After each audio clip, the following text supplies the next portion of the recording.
ഉപാസന അമ്മയ്ക്കും ഈശോയ്ക്കും ഒരായിരം നന്ദി സ്തുതി അർപ്പിക്കുന്നു. ഞാൻ ഉടമ്പടി എടുത്തത് ജാനുവരി 2025 ജാനുവരി 1-ാം തീയതിയാണ്. അത് കഴിഞ്ഞിട്ട് എൻ്റെ ചേട്ടന് ജാനുവരി 14-ാം തീയതി ജോലിയും കഴിഞ്ഞ് വന്ന വഴിക്ക് ഒരു ആക്സിഡൻ്റ് ഉണ്ടായി. കാവ് വന്ന് ട്രാൻസ്ഫോമറിൽ ഇടിച്ചിട്ട് ട്രാൻസ്ഫോമിൽ നിന്ന് കാവ് പോയി എൻ്റെ ചേട്ടൻ്റെ വണ്ടിക്കിട്ടും വേറൊരു വണ്ടിക്കിട്ട് ഇടിച്ച്. അങ്ങനെ ചേട്ടന ക്രിസ്ത്യാന്തിയിൽ സ്കൂൾ മറ്റത്ത് വെച്ചാൽ ആക്സിഡൻറ്റ്. അങ്ങനെ ക്രിസ്ത്യാന്തിയിൽ കൊണ്ടുവന്ന് അപ്പോഴത്തേക്കും പെട്ടെന്ന് ബാക്ക് പെയിനൊക്കെ നല്ലോണം ഉണ്ടായി. അവിടെ ഇവിടെയൊക്കെ പൊട്ടലും ചീറലൊക്കെ ഉണ്ടായി. അങ്ങനെ ചേട്ടനപ്പോൾ തോന്നി എന്തോ കാര്യമായിട്ട് എന്തോ പറ്റിയിട്ടുണ്ട്. അങ്ങനെ തന്നെ ചേട്ടൻ അപ്പോൾ തന്നെ പറഞ്ഞ് മെഡിക്കൽ ടെസ്റ്റിലോട്ട് കൊണ്ടുപോയിക്കുമെന്ന് പറഞ്ഞ് അവിടെ കൊണ്ടുപോയി ICUവിൽ അപ്പം തന്നെ ഡോക്ടർമാർ കയറ്റി. അപ്പം തന്നെ സ്കാനിങ്ങും ഒക്കെ ചെയ്തപ്പോഴത്തേക്കും വാരിയലിന് ചിന്നൽ പൊട്ടലുണ്ട്. പിന്നെ ചെറുവലിന് ഒരു കട്ടായി ദശയും നഖവും കൂടി കട്ടായി പോന്നു. അപ്പോൾ ഡോക്ടർ പറഞ്ഞ് ഒന്നും പറയാൻ പറ്റില്ല, 2 ദിവസം കഴിഞ്ഞിട്ട് പിറ്റേ ദിവസം ആവട്ടെ എന്നാണ് പറഞ്ഞത്. അങ്ങനെ പിറ്റേ ദിവസം ആയപ്പോൾ രണ്ടാമത്തെ ദിവസം ആയപ്പോഴത്തേക്കും ഡോക്ടർ പറഞ്ഞ് കുഴപ്പമൊന്നുമില്ല, നല്ലോണം റെസ്റ്റ് എടുക്കണം, 1 മാസം അല്ലെങ്കിൽ 2 മാസം ചിലപ്പോൾ റെസ്റ്റ് വേണ്ടി വരുമെന്ന് പറഞ്ഞ്. അങ്ങനെ ICUവിൽ നിന്ന് മാറ്റി. പിന്നെ 5 ദിവസം ഞങ്ങൾ ഹോസ്പിറ്റലിൽ കിടന്ന്.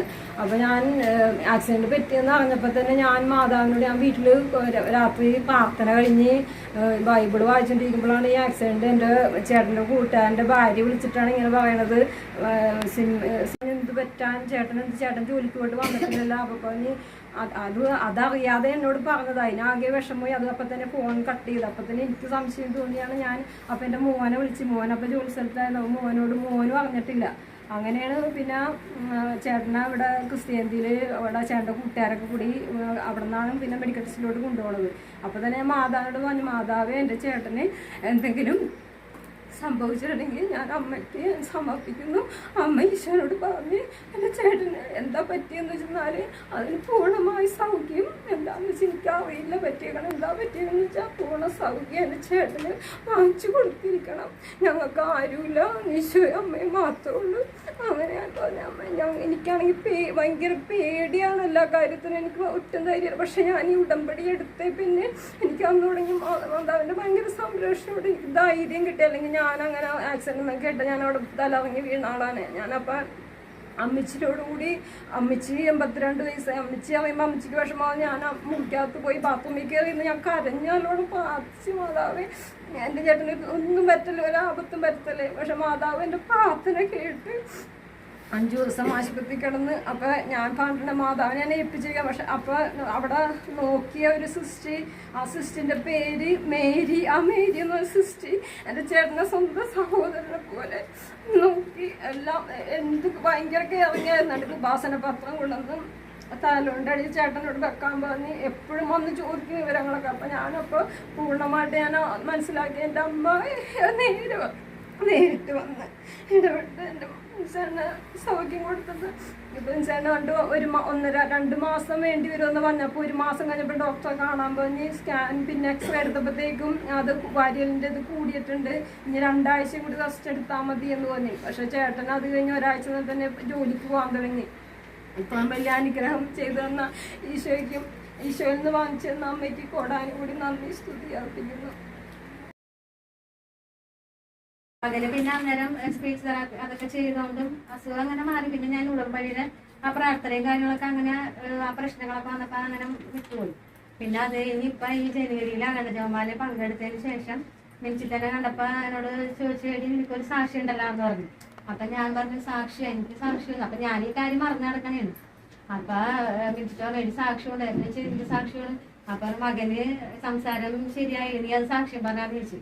അപ്പം ഞങ്ങൾ ദേവി അത് മറന്നു നടക്കണം. അപ്പം മാതാവ് മിനിച്ചിട്ടിനോട് അത് ഉറപ്പിച്ച് ഒരു സാക്ഷി. അപ്പം ഞാൻ പിന്നെ കൃപാസനത്തിൽ പോയി പുതുക്കി കഴിഞ്ഞപ്പോൾ ഞാൻ ആ സ്ഥലത്ത് അത് പുതുക്കി മാതാവോട് മാപ്പും പറഞ്ഞിട്ട് നാളായിട്ട് അത് മറന്നു കിടക്കണായിരുന്നു. അപ്പം മാതാവ് ഉറപ്പിച്ച് മിനിച്ചിട്ട വഴി.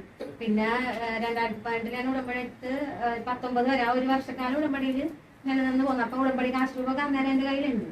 പിന്നെ 22 കൊറോണയൊക്കെ കഴിഞ്ഞിട്ട് 22 പിന്നെ കൃപാസനത്തിൽ പോകും. പിന്നെ ഉടമ്പടി പുതുക്കിയിട്ട് പിന്നെ ഉടമ്പടിയിലായിരുന്നു. അപ്പം അന്നേരം 23 ആയപ്പോഴത്തേക്ക് എൻ്റെ ഉടമ്പടി കാശ് രൂപ നഷ്ടപ്പെട്ടു.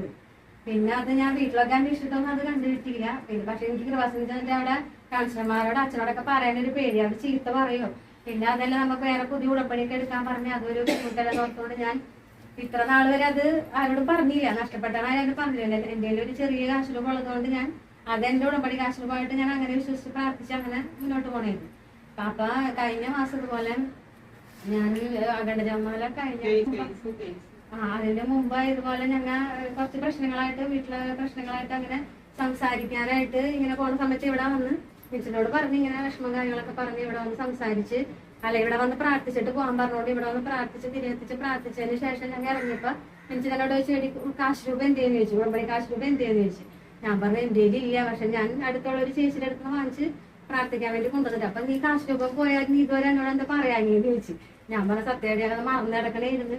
പിന്നെ അത് അതിനെപ്പറ്റി ഓർത്തില്ല. പിന്നെ അപ്പൊ എന്നോട് പറഞ്ഞു നീ എന്തായാലും ഈ പ്രശ്നം എന്ന് സംസാരമൊക്കെ കഴിഞ്ഞിട്ട് അച്ഛനെ പോയി കാണും, പിന്നെ കാശ് രൂപം അവിടെ ചെന്ന് ചോദിക്കാൻ പറഞ്ഞു. അപ്പൊ ഞാൻ എങ്ങനെ അച്ഛനെ കാണാൻ പറ്റുന്നതിന് എനിക്കൊരു ഉറപ്പുണ്ടായില്ല.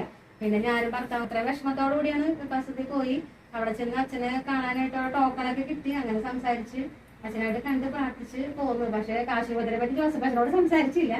അവിടെ നമുക്ക് തലയത്തോട്ട് പ്രാർത്ഥിക്കാനായിട്ട് ഒരു അച്ഛൻ വേറെ ഇരിപ്പുണ്ട്. അപ്പൊ അച്ഛനോട് അങ്ങനെ ചെന്ന് ഇങ്ങനെ കാര്യങ്ങളൊക്കെ പറഞ്ഞ അച്ഛൻ ആദ്യം ചെന്നപ്പോ പറഞ്ഞ അച്ഛൻ പറഞ്ഞ് പുതുകൂട് ഉൾപ്പെടെ എടുക്കണമെന്ന് പറഞ്ഞു.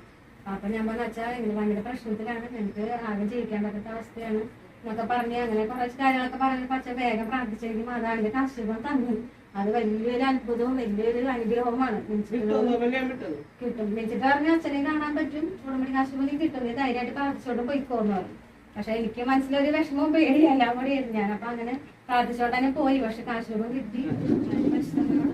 നന്ദി പറയണ്. പിന്നെ ഒരു കാര്യം, കഴിഞ്ഞ മാസം ഇതുപോലെ ഭർത്താവിന്റെ അമ്മയ്ക്ക് മൊത്തത്തിപ്പഴുപ്പ് കൂടിപ്പോയിട്ട് ഷുഗറും കൂടിപ്പോയിട്ട് ഹോസ്പിറ്റലിൽ ഐസിയുലായിരുന്നു. ഇത്രയും വയ്യായിരുന്നു. അങ്ങനെ എല്ലാ ടെസ്റ്റുകളൊക്കെ ചെയ്ത് ബ്ലഡൊക്കെ ടെസ്റ്റ് ചെയ്ത് ഇതൊക്കെ ചെയ്ത് കഴിഞ്ഞിട്ട് വേറെ കുഴപ്പങ്ങളൊന്നുമില്ല. അപ്പൊ പിന്നെ വയറിന്റെ സ്കാനും കൂടെ ചെയ്യണം എന്ന് പറഞ്ഞു. അപ്പൊ ഇനി കിഡ്നി കംപ്ലൈന്റ് അല്ലെങ്കിൽ കിഡ്നിയിലോട്ട് പഴുപ്പായിട്ടുണ്ടാ ഇല്ലെന്ന് അറിയാനായിട്ട് ടെസ്റ്റ് അതും കൂടെ ചെയ്യണമെന്നും പറഞ്ഞു. അപ്പൊ ഞാനിങ്ങനെ നല്ലോണം പ്രാർത്ഥിച്ചു. ഞാൻ അപ്പൊ ഇങ്ങനെ മനസ്സിൽ നേർന്നെടുത്ത അഖണ്ഡ ജപമാലയ്ക്ക് ഇവിടെ വരുമ്പോ സാക്ഷ്യം പറയാനായിട്ട് മാതാവ് എനിക്ക് കുഴപ്പമില്ലാതെ ടെസ്റ്റിനൊരു കുഴപ്പമുണ്ടാവാതെ ഇരിക്കണമെന്നൊക്കെ അങ്ങനെ പ്രാർത്ഥിച്ചതിന്റെ ഫലമായിട്ട് ടെസ്റ്റ് അതൊക്കെ ചെയ്തപ്പോൾ റിസൾട്ടിലൊരു കുഴപ്പമൊന്നുമില്ല.